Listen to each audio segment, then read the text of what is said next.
राधे राधे। महाराज, जैसे कि हमने इससे पहले वाले वीडियो में पुरुषोत्तम मास के बारे में चर्चा किया था, तो जैसा हमने जाना कि पुरुषोत्तम मास में कम मेहनत में अधिक फल मिलता है ना। उसमें इसलिए अच्छे कार्य नहीं किए जाते क्योंकि उस समय आप फ्री रहेंगे तो भगवान के कार्य में लगेंगे और आपका ही अधिक फायदा होगा। तो इसमें फायदा मिलेगा कैसे, क्या कार्य करना चाहिए, कैसे करना चाहिए, कैसे भगवान को प्रसन्न करना चाहिए, इसके बारे में कुछ बताइए। जय श्री सीताराम, जय जगन्नाथ। आपने बहुत अच्छा प्रश्न किया है कि पुरुषोत्तम मास में हमको क्या क्या करना चाहिए और किस प्रकार से करना चाहिए। जैसा कि नाम से स्पष्ट है कि वह मास जो है पुरुषोत्तम मास है, भगवान नारायण का जो है पसंदीदा मास है, जो अति प्रिय है उनको। तो उस समय भगवान नारायण को जो जो कार्य प्रिय है वो कार्य हमको करना चाहिए। अच्छा, तो भगवान ने जो है क्या कहा गया है, भगवान ने कहा है कि उनको क्या पसंद है, तो कहा है रामायण में एक चौपाई आती है कि निर्मल मन जन सो मोहि पावा, है ना, मोहि कपट छल छिद्र न भावा। भैया मुझे निर्मल व्यक्ति और निर्मल मन वाले व्यक्ति जो है बहुत पसंद है, और मुझे छल कपट करने वाले चीजें बिल्कुल भी नहीं पसंद है। तो दो चीज तो विशेषता आप जान गए कि उस महीने में क्या करना चाहिए, क्या करना है, क्या नहीं करना। हाँ, दो चीज तो आप समझ गए। भगवान नारायण को अति प्रिय होता है, दो चीज कार्य भगवान नारायण को अति प्रिय है। सबसे पहला, भगवान को अलंकार प्रियो विष्णु। भगवान के लिए कहा गया है कि भगवान नारायण को सजना बहुत प्रिय है। अच्छा, सजना इसलिए कि भैया लक्ष्मी जी को सुंदरता बहुत प्रिय होती, तो भगवान नारायण अपनी पत्नी का ध्यान तो रखेंगे ही, बहुत बढ़िया है ना। तो जब अपनी पत्नी का ध्यान रखेंगे तो सुंदरता माता लक्ष्मी को प्रिय है। इसीलिए तो जब देखते हैं कि जो है घर की पत्नियों को हमेशा सज धज करके सुंदर बन के रहना चाहिए, जिससे माता लक्ष्मी प्रसन्न होती है। भगवान नारायण अपनी पत्नी को भी प्रसन्न रखते हैं, नारायण है तो सबको सही है। तो इसलिए भगवान अलंकार है प्रियो विष्णु, तो भगवान नारायण को अलंकार से सुसज्जित रहना बहुत पसंद। फिर दूसरे के लिए कहा गया भैया अलंकार तो सब धनवान व्यक्ति के लिए है, महाराज गरीबों के लिए क्या कहा गया है। तो फिर भगवान ने कहा कि परोपकाराय नारायण, परोपकार जो है नारायण को अति प्रिय है। जलधारा प्रियो शिव कहा गया, शिव जी को जलधारा प्रिय है, वैसे ही परोपकार भगवान नारायण को प्रिय है। तो इस मास में हमको तो दो चीज और आपको पसंद समझ में आ गया कि क्या क्या पसंद है, कि भगवान नारायण को सजना बहुत पसंद है, बढ़िया श्रृंगार करिए और परोपकार करिए कि भैया आप दूसरों के ऊपर जो है उपकार कर दीजिए। पर उपकार मतलब दूसरे के ऊपर आपको उपकार करना है कि भैया जिन दीन दुखी हैं, तो ज्येष्ठ का महीना है, अधिक मास ज्येष्ठ में पड़ रहा है, गर्मी का समय है, आप जल की सेवा कर सकते हैं। दीन दुखी जो भोजन की कमी वाले हैं तो उनके भोजन व्यवस्था, और किसी भी प्रकार से जो कष्ट में है उनको यदि आप कष्ट से उबार दिए, है ना, तो वो कार्य भगवान नारायण को अति प्रिय, किसी भी प्रकार से। और भगवान का नाम लेने तो भगवान को कोई भी व्यक्ति जो अपना मानता है, भगवान के लिए कहा गया शरणागत दीनार्थ परित्राण परायण। भैया वो जो दीन व्यक्ति जो शरण में आते हैं उनके सभी प्रकार के कष्टों को भगवान दूर कर देते हैं। तो शरण में जाने के अनेक फायदे, इसलिए इस माह में हमें भगवान के शरण में रहना चाहिए। तो क्या क्या कर लेना चाहिए, सरल विधि इतने तो आप जान गए। तो पूजा पाठ भी आप कर सकते हैं, जैसे भगवान नारायण को गजेंद्र मोक्ष का स्तुति अति प्रिय है। अच्छा, विष्णु सहस्त्र नाम अति प्रिय है। अच्छा, भगवान को तुलसी अति प्रिय है। अच्छा, बिना तुलसी के भगवान रहते नहीं। चलिए आप गजेंद्र मोक्ष पाठ करके भगवान को तुलसी अर्पित कर दीजिए। विष्णु सहस्त्र नाम का पाठ करते हुए, एक एक सहस्त्र नाम मतलब 1000 नाम भगवान के, तो भगवान के 1000 नाम को लेकर के एक एक तुलसी आप अर्पित करते जाइए। भगवान को तुलसी अति प्रिय है।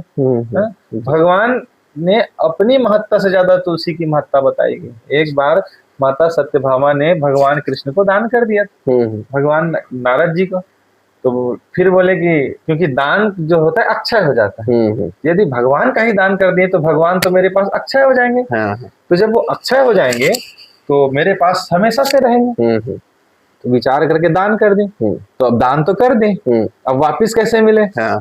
तो नारायण जी ने कहा कि भाई इनके जो है तुल्य मुझे कोई वस्तु दे दीजिए। तो तुला दान हुआ, तो एक तरफ भगवान नारायण को भगवान कृष्ण को बिठा दिए, नारायण की वो अवतार है, और एक तरफ सब पूरे द्वारिका, ऐसी द्वारिका जो समुद्र के तट पर है ना, और वस्तुतः लक्ष्मी जी का भाई ससुर जी हैं भगवान नारायण के, समुद्र देव उनके तट पर है। तो वहां तो जहाँ साक्षात माँ लक्ष्मी माँ रुक्मणी विराजती है, वहां धन वैभव कमी थोड़ी है। जहाँ के सीढ़ियों में हमारे यहाँ सीढ़ियों में तो मार्बल वगैरह लगा करके सजाया जाता है ना, जो अधिक धनवान हो गए वहां के सीढ़ियों में रत्न जड़े थे, कीमती रत्न। अच्छा, आज के समय जो करोड़ों करोड़ों रुपए में जो मिलता है वो रत्न वहां की सीढ़ियों में जड़े थे। तो सोचिए उनका वैभव कैसा रहा होगा। तो बैकुंठ के समान वैभव द्वारिका का, वहां का वैभव, वहां कितना धन संपदा रही होगी जहां साक्षात महालक्ष्मी विराजती। सारा धन ला करके रख दिया गया पूरे द्वारिका का। एक तरफ गोपाल जी बैठे टस के मस नहीं हुए। तो क्या किया जाए? तो माँ सत्यभामा परेशान हो गई, तो माता रुक्मणी के पास गए। तो बोले कोई बात नहीं, ये सब हटा दो। हटा दिए, भगवान का नाम लिख दी माता रुक्मणी, है ना, तुलसी पत्र में। और तुलसी पत्र में नाम लिख करके तुला में ऐसा रख दी। और जैसे ही तुला में रखी, ठाकुर जी एकदम सीधा ऊपर, एक तुलसी का पत्र जिसमें उनका नाम लिखा हुआ है सीधा भारी हो गया, ठाकुर जी टप से ऊपर आ गए।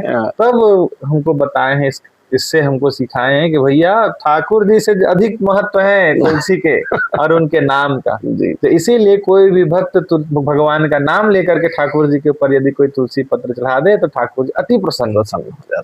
तो ये सबसे काम सर्वोत्तम। जी।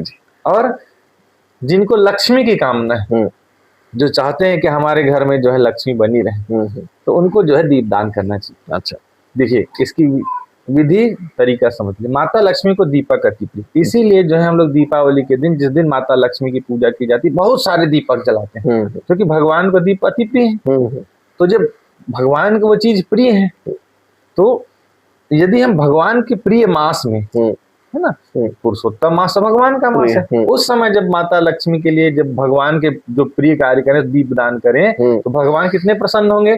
जिस समय कोई भी कार्य शास्त्र गुना हो जाता है। जितना फल कार्तिक मास में दीप दान का है, उससे सहस्त्र गुना फल जो है पुरुषोत्तम मास में। 1000 कार्तिक मास का दीप दान और 1 माह विधि पूर्वक किया हुआ, श्रद्धा पूर्वक किया हुआ दीप दान पुरुषोत्तम मास में बराबर फल देता है। तो भैया दीप दान करने से माता लक्ष्मी अति प्रिय होती है। जिनको भी लगे कि मेरे घर में माता लक्ष्मी की कमी, क्योंकि लक्ष्मी जी की कामना तो सभी को है, सभी चाहते हैं, भाई आता है जगदम्बा, कितना भी होगा तो कमी ही है, बोलते हैं भगवान की पत्नी है, माता है, तो वो तो सभी को प्रिय है। जी। तो कौन नहीं चाहेगा कि माता जी हमारे घर ना विराजे? सभी चाहते हैं जी, क्योंकि सुख संपत्ति वैभव सब तो उन्हीं का है। जी। आशीर्वाद अष्टलक्ष्मी का स्वरूप है। तो यदि कोई व्यक्ति श्रद्धा पूर्वक इस पुरुषोत्तम मास में दीपावली की तरह दीप दान करें, प्रत्येक दिवस जैसे दीपावली मनाया जाता है, तो भगवान के इस पावन महीने को प्रत्येक दिवस दीपावली की तरह जो उत्सव पूर्वक मनाए, बढ़िया घर स्वच्छ हो, बढ़िया श्रृंगारित हो, क्योंकि भगवान को पसंद है। और कोई श्रद्धा पूर्वक ऐसे महीने में दीपावली की तरह दीप दान कर ले, तो माता लक्ष्मी उस घर को छोड़ करके फिर कभी नहीं जाती। तो दर्शकों, आपने देखा कि पुरुषोत्तम मास में हमको क्या करना चाहिए और क्या नहीं करना चाहिए। जैसे क्या करना चाहिए, सबसे पहले हम जो कर सकते हैं, दीप दान करिए, भलाई करिए लोगों का, छल कपट से दूर रहिए, तुलसी माँ की सेवा करिए, क्योंकि तुलसी माँ नारायण जी को बहुत प्रिय है, और अच्छे कार्य करिए, क्योंकि हर अच्छा कार्य आपका 1000 गुना बन के फल देगा। और अगर पहले तो फल की इच्छा रखनी नहीं चाहिए, लेकिन क्योंकि अभी कलयुग है और माया मोह से सब घिरे रहते हैं, तो हर एक को फल की इच्छा रहती है। इसलिए ये मास बहुत ही फल देने वाला है, इसलिए इस मास में नारायण की खूब सेवा करें और खूब फल पाएं। Radhe Radhe. I hope you enjoyed this video. Please don't forget to like, subscribe and share my channel Ambe Rani 09.